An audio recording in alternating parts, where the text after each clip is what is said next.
नमस्कार, स्वागत है आपका राज्यसभा टीवी में। मैं हूं आपके साथ अमृता चौरसिया। उपराष्ट्रपति एम वेंकैया नायडू आंध्र विश्वविद्यालय के doctor B R. Ambedkar college of law के 76वें स्थापना दिवस समारोह को संबोधित कर रहे हैं। आइए आपको सीधे ले चलते हैं। Doctor B R. Ambedkar college of law, professor D S. Prakash Rao, dean faculty of law, professor K Gupteswar गारू और गुरु, founder principal of Dr. B.R. Ambedkar College of Law, Dr. P.S. Rao, Special Advisor, Attorney General's Office, former principals, alumni, and my dear students. I am delighted, really, to join all of you in this Platinum Jubilee meeting today on the auspicious occasion of the 76th Foundation Day of Dr. B.R. Ambedkar College of Law, Andhra University. It really gives me pleasure to tell you that I myself am a proud alumnus of this great temple of learning. As was explained by the principal, the college was established in Andhra University 1945 to meet the long-felt needs of a law college in this part of the country, as we were part of Madras province.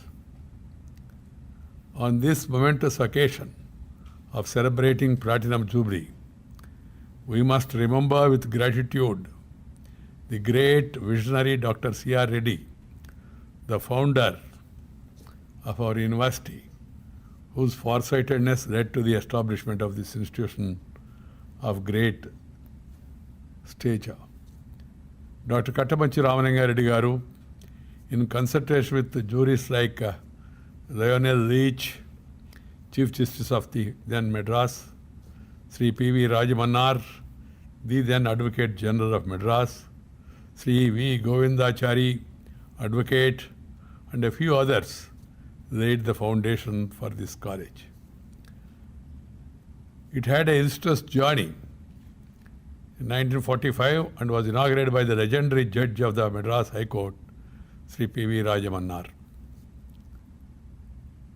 It was located in Machilipatnam, later shifted here. Professor S. Venkatraman was the first head of the Department of Law and was Professor of Law. It became independent from being part of Arts, Commerce and Law wing of the university. We were all students of Arts, Commerce and Law College, Andhra University. And now it's renamed as Dr. B.R. Ambedkar College of Law. This college is one of the first institutions to introduce semester system in 1975, much before the Bar Council of India envisaged it. That is the speciality of this college. It is also one of the few institutions offering international law as a field of specialization in post-graduation since a long time. Dr. C.R. Reddy was an ardent believer in promoting academic and scholarly study of law. He visualized this institution as a center for comparative and interdisciplinary study of law, which would mold outstanding practitioners and teachers of law. I pay my humble tributes to the great soul today.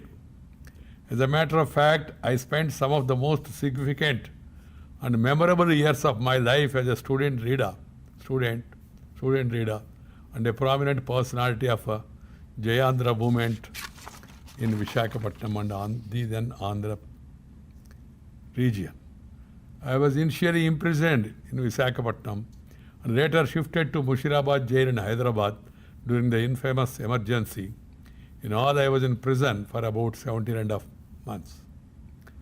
My only fault, my dear students, was that as a student reader, I have invited Jayaprakash Narayan to address the public gathering at Visakhapatnam consisting of students, and that was used as a pretext by the then government to send me to jail with several other opposition leaders at that time. Of course, that gave me the foundation to move to the present situation. I feel fortunate to have studied in this college. My stay in the college laid a strong foundation for political and public life. I always cherish my long association with the beautiful city of Visakhapatnam and its people. I paid my reverential respect in a Facebook post to all my gurus, including the professors who taught us different subjects in the college. Professor Bhagavathra Satyanarayana Murthy, Professor B.S. Murthy Garu, popularly known, Sri Gopalakrishna Sastri Garu, Sri Gupteswar Garu. I am very happy that he is present here today. My namaskarams to him. Sri Lakshman Rao Garu, Sri Ramachandra Rao Garu, Sri Appal Naidu Garu, Sri Santosh Garu, Sri Jagan Mohan Garu, Sri Padmanabhan Garu and Sri Krishnamurthy Garu. It's heartening to note that since its inception, the college had outstanding jurists and regal luminaries as the members of the faculty. I am happy to note that the college has been constantly enduring to raise the benchmarks of teaching and research to prepare the students for advanced study and research at LLM and PhD levels and to build their careers at the bar. ఇంతకు ముందే చెప్పినట్టుగా Shri justice Rameswararao గారు, Shri justice Raghuram గారు, justice Gopalakrishna గారు, justice Suryanarayana గారు, justice పాత్రుడు, justice G Rohini, ఇలాంటి న్యాయ కోవిదులు కూడా మన విశ్వవిద్యాలయంలో న్యాయపాఠాలు నేర్చుకున్నవారు. న్యాయ రంగంలోనే కాకుండా, విద్యారంగంలోనే కాకుండా, ప్రభుత్వ రంగంలో, శాసన సభ రంగంలో అనేక మంది మన మిత్రులు ఈ కళాశాలలో చదివిన వారు ఉన్నత స్థాయికి చేరుకోవడం చాలా సంతోషం.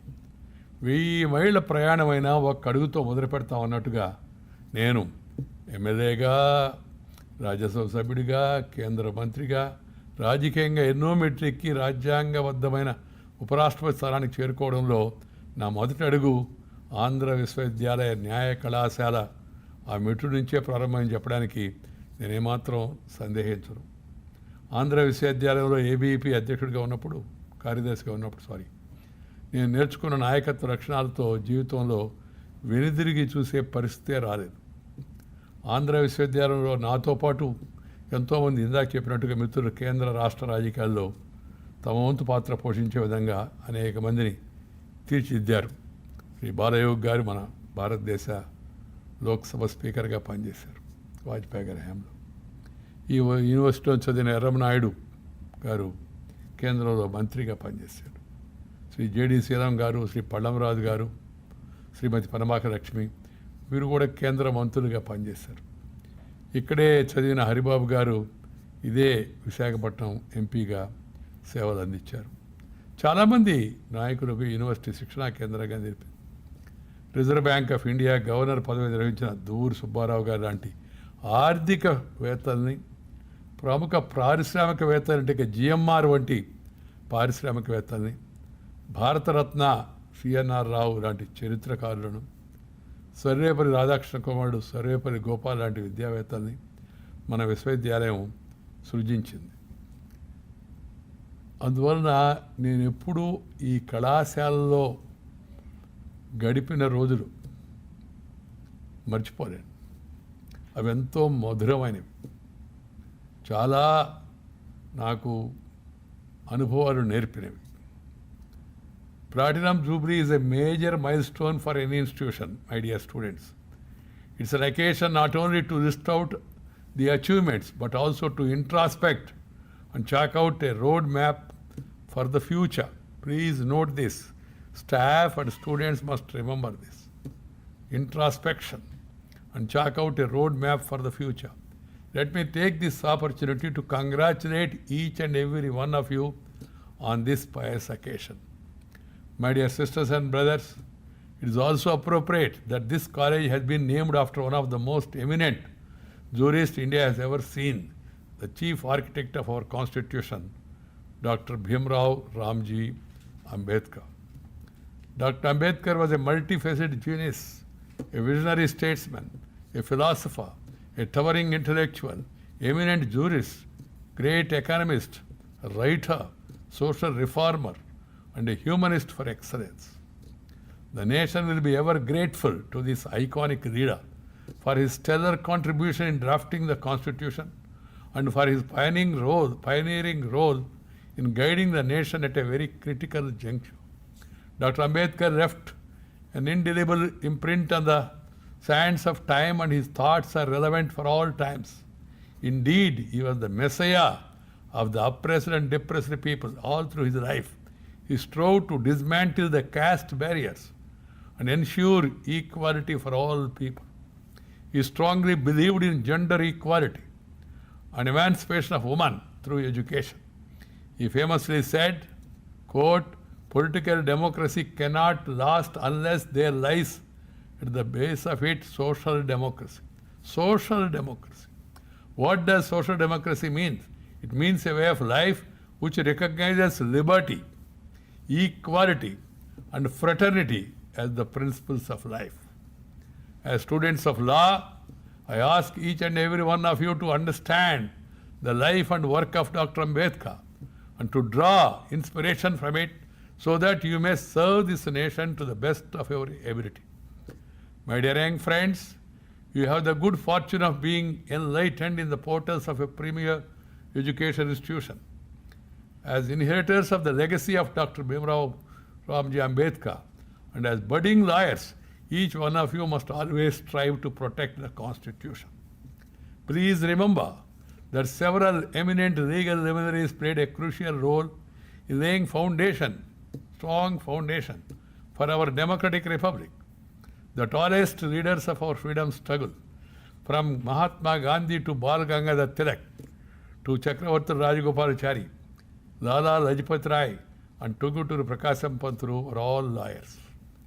I have always felt that the leadership of lawyers played a major role in the evolution of our independence struggle, where we sought freedom, basic rights, and democracy in a peaceful and non-violent manner, using reasoned argument and moral courage, which are traits of excellent lawyers. We also are aware of the decisive role played by the lawyers in drafting our Constitution. As advocates and jurists of tomorrow, you have an equally important role to play in shaping the future of this country. Having been a student of law myself, I would like to dwell on the significance of legal education in nation building. As a society, the nation governed by the rule of law, we must focus not only on the letter but also on the spirit of the intent behind our laws. There should not be any room for ambiguity while drafting laws. They should be simple, clear, uncomplicated.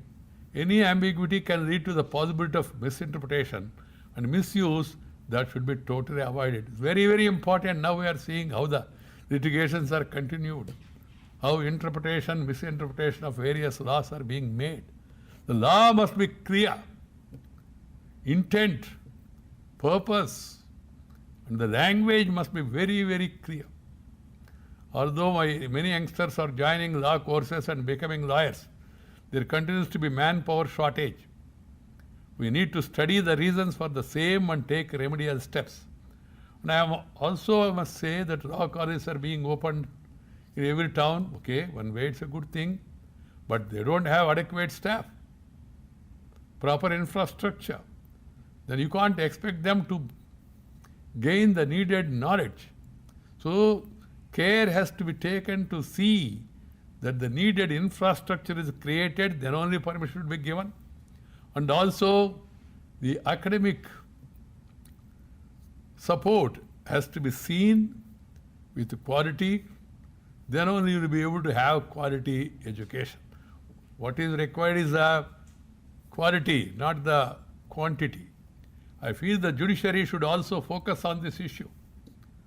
Over the years, India has produced many outstanding and eminent jurists like V.R. Krishnaiyer, Nani Farkiwala, Forrest Nariman, Sori Sorabji, Harish Salve, at that time P.B. Gajendra Gadkar, Sri Koka Subbarao Garu, Sri K.S. Hegde, Sri Hansraj Khanna, who did not budge or bend even during the emergency to safeguard the fundamental rights of the people. They are the role models for us. Lawyers are capable of bringing about great social transformation. As society evolves, so must our laws also. We must constantly introspect and scrutinize our laws from the prism of justice, fairness, equity, compassion, and humanity. We must continually reform, update our laws, rules, and regulations. I had the privilege of being a minister. How to draft a law, bring needed changes. Then I have the opportunity of presiding over an upper house, Rajya Sabha. I see many a times some of the laws are very complicated. They should be made very, very simple. Laws which do not find a place in the progressive society must be repealed without prejudice and without delay, while modifying others to suit the times. In the same spirit, there must be an unrelenting quest to improve our justice system. We must continually improve our legal infrastructure and access to justice, especially for the common man. A vast majority of laws and regulations are still ineligible to the ordinary citizen. Here comes the importance of expanding the reach of legal literacy and the need to simplify our laws and rules. Just now the Vice Chancellor was referring about the national education policy. I would just like to stress one thing, which I have been saying everywhere, that everyone must have the basic primary education in their mother tongue. Primary education and upper primary education.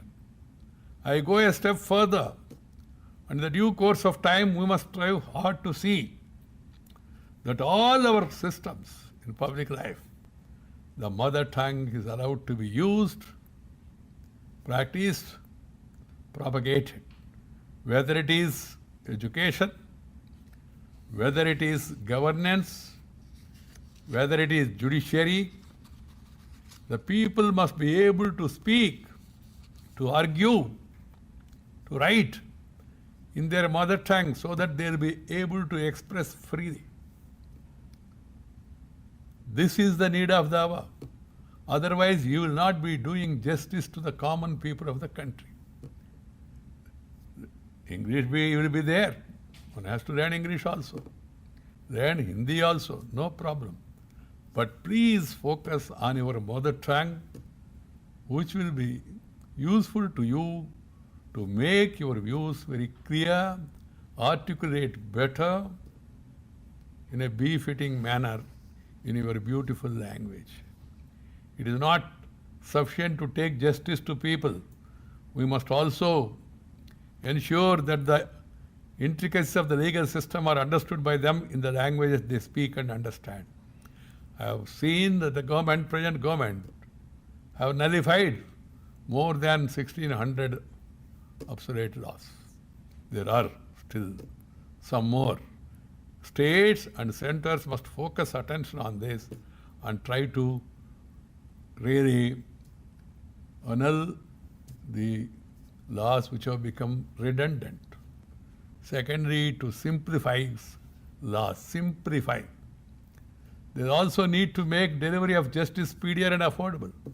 The legal profession must continue to address this issue collectively. It's a sad commentary. Crores of cases are pending across the country, right from Supreme Court to the local court, sub-court. Why?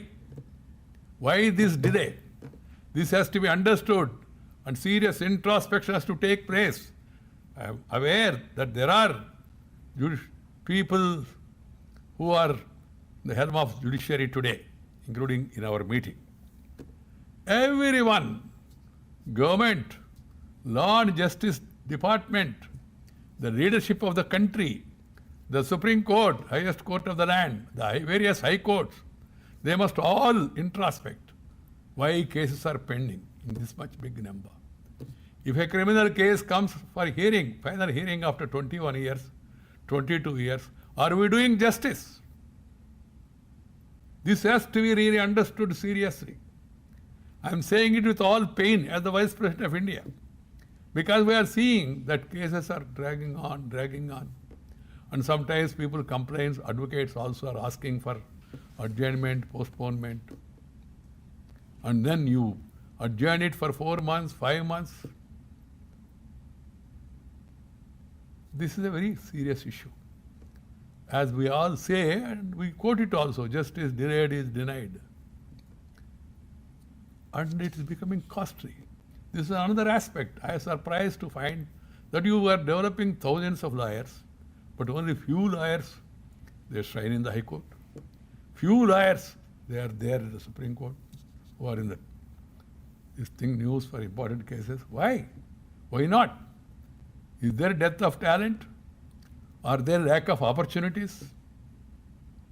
One should really think about it seriously and address this problem also. It becomes costly to go to Supreme Court, to engage a lawyer for an ordinary person. Why? And we have so many law colleges coming, and we have so much talent among the younger generation. Why this in the High Court and Supreme Court? This is not about any person or any period. I am making a general observation with all my understanding of the present situation. As the students of this prestigious university, my dear youngsters, you must constantly endeavor to find ways in which you can give back to the society and the country. You must look upon legal profession as a mission. This is a mission, not for, I always say it is a mission, not for commission. Must be always be ready to be service to the powerless and helpless of our citizens. Be the voice of the voiceless. Use your legal knowledge and acumen to empower them and make their lives better. I call upon each and every one of the students joining us today to take up legal aid for the poor as a commitment. As lawyers and jurists of the future, always try to be responsible. Nurture professionalism and ethical conduct while being fearless and fair when it comes to discharging your duty. There are eminent jurists. Professionalism. They are not concerned about this party or that party. They are not worried about the consequences. And they have discharged their duties to the best of their abilities. I salute such great people, legal luminaries in the country. So please follow such people. Fight injustice wherever it exists and whichever manner it is perpetuated. Be fearless and fair, both in the bar and in the bench. India undoubtedly has one of the best constitutions in the world. It places at its center the highest of human values and has justice, liberty, equality as its cornerstones. The public interest litigation we are all hearing nowadays. Public interest litigation should not become a private interest litigation. The public interest litigation should be entertained. Then there is a public interest involved in that. You must see whether the person filing the petition has any personal interest in the matter, or pecuniary interest in the matter, political interest in the matter. Larger public interest, of course, nothing wrong in a politician filing a case also, if there is a larger public interest. So that has to be understood. This is a new development, public interest litigation. Welcome development, but as I told you, public interest litigation should not become personal interest litigation, PAL, personal interest litigation. My dear youngsters, we must also work hard to see that these social evils, such as gender inequality, how many judges are there in the Supreme Court, in the High Courts, in the district courts? Why is there no talent? Why enough opportunities are not coming to women? We have to understand this. And we must also see to it that the social evils like casteism, as when we say by Ambedkar ji, it has to be totally rooted out. But people are trying to use that against one another or to mobilize. That's why I always say, when you select and elect people, character, caliber, capacity and conduct, these are the 5 requisites. But unfortunately, some people are using the other C's, that is caste, community, criminality, and also the communalism. Cash. We should see to it that these things are avoided in public life. It was Dr. Ambedkar who once remarked that the Constitution is not merely a mere lawyer's document. It is a vehicle of life, and its spirit is always spirit of age. My dear youngsters, always remain lifelong students. One must be really interested to learn more. Learn, but learn more. Understand the nuances of our democratic system and the functioning of its institutions and process. Help policy makers in making policies that are not only legally sound but also morally virtuous and socially just. A democracy cannot be healthy without informed participation. Inform yourself and inform others. That to information with confirmation is more than an ammunition. So please go to the truth and pass it on to people. Help the nation create better citizens who are able to access all the opportunities that our country offers. Less litigation, more opportunities for growth. That should be the aim of any law. మనం ఎంత ఎత్తుకు ఎదిగామనేది ముఖ్యం కాదు. ఏ ఉన్నత స్థానాలకు చేరుకున్నా దేశం నాకు ఏమిచ్చింది అని ఆలోచించడం కంటే దేశం కోసం నేనేం చేస్తున్నానని ప్రతి పౌరుడు ఆత్మవిమర్శ చేసుకోవాలి. అంతేగాని చిట్టినాపచ్చకు శ్రీరామరక్ష, దేశం సంగతి దేవుడెరుక అనుకోకూడదు. ప్రతి ఒక్కడి కర్తవ్యం. దేశం అంటే జనం, మనం అందరం, ప్రతి ఒక్కరం మన బాధ్యతలు మనం నిర్వర్తించినప్పుడే దేశం ముందుకు వెళుతుంది. దేశభక్తి అంటే ఏంది? మనం మన కర్తవ్యాన్ని నిర్వహించడం, ఎవరికి వాళ్ళు. అదే పెద్ద దేశభక్తి. మనుషుల మధ్య కనుమరుగవుతున్న ప్రేమ, అభిమానం, ఆప్యాయత, కారుణ్యాలను పునరుజ్జీవింపజేసి ఒక ఆదర్శవంతమైన సమాజాన్ని నిర్మించడానికి నేటి యువత, ముఖ్యంగా ఈ న్యాయ కళాశాల విద్యార్థులు తమ తక్షణ కార్యాచరణగా స్వీకరించాలి. నేను చెప్పినట్టుగా దేశభక్తి అంటే దేశం కోసం యుద్ధాల్లో పాల్గొనడం కాదు. ఇప్పుడు యుద్ధాలు లేవు ప్రస్తుతం. దేశ స్వాతంత్రం కోసం కృషి చేయడం వంటి మాత్రమే కాదు, దేశం కోసం, దేశ ప్రజల కోసం ఏ చిన్న మంచి పని చేసినా అది దేశ సేవ అవుతుంది అని ప్రతి ఒక్కరూ అర్థం చేసుకోవాలి. నేను అదే విధంగా ఆలోచిస్తాను. I'm sure that as lawyers the future you will always strive for positive social change and take up the mantle of leadership in our quest to build a new India. Before I conclude, I would like to recollect the words of Mahatma Gandhi, who said, quote, "Whether Rama of my imagination ever lived or not on this earth, the ancient ideal of Ramarajya is undoubtedly one of true democracies in which the meanest citizen could be sure of swift justice without an elaborate and costly procedure." This is what Gandhiji said at that time. Even as a dog is described by the poet to have received justice under Ramarajya, the foundation of Ramarajya is truth and justice. And that is what we aspire for when we strengthen various institutions of democratic governance, including judiciary.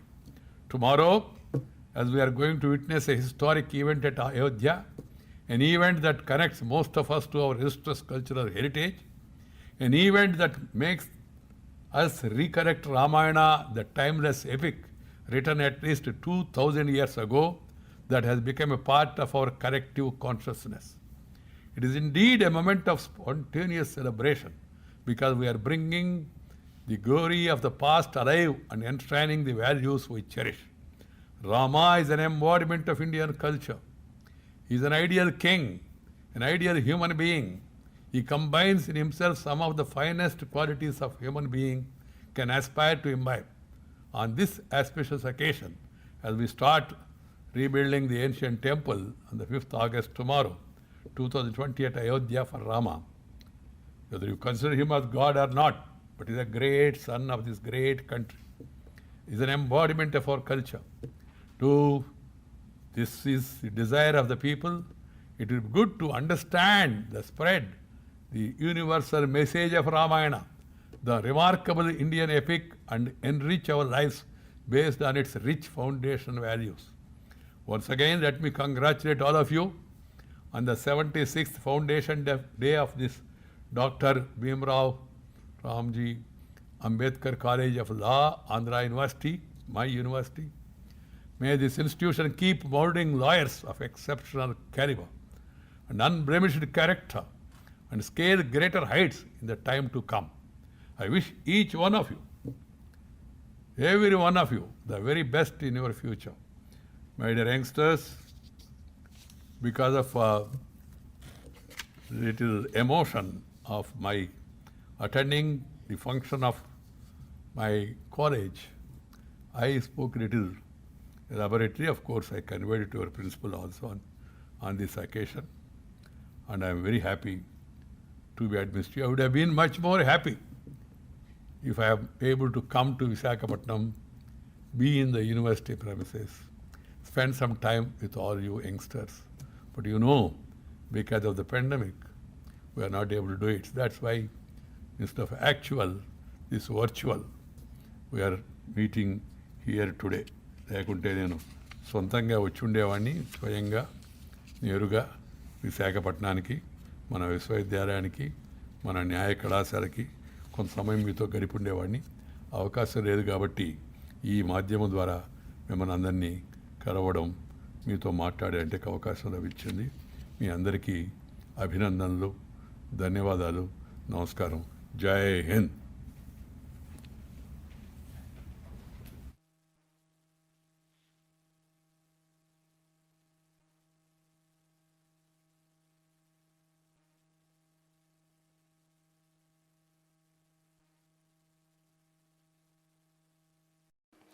सीधी तस्वीरें आप देख रहे थे। उपराष्ट्रपति M Venkaiah Naidu Andhra विश्वविद्यालय के doctor B.R. Ambedkar college of law के 76वें स्थापना दिवस को संबोधित कर रहे थे। इसी के साथ यहां पर रुकेंगे एक छोटे से ब्रेक के लिए। आप देखते रहिए राज्यसभा।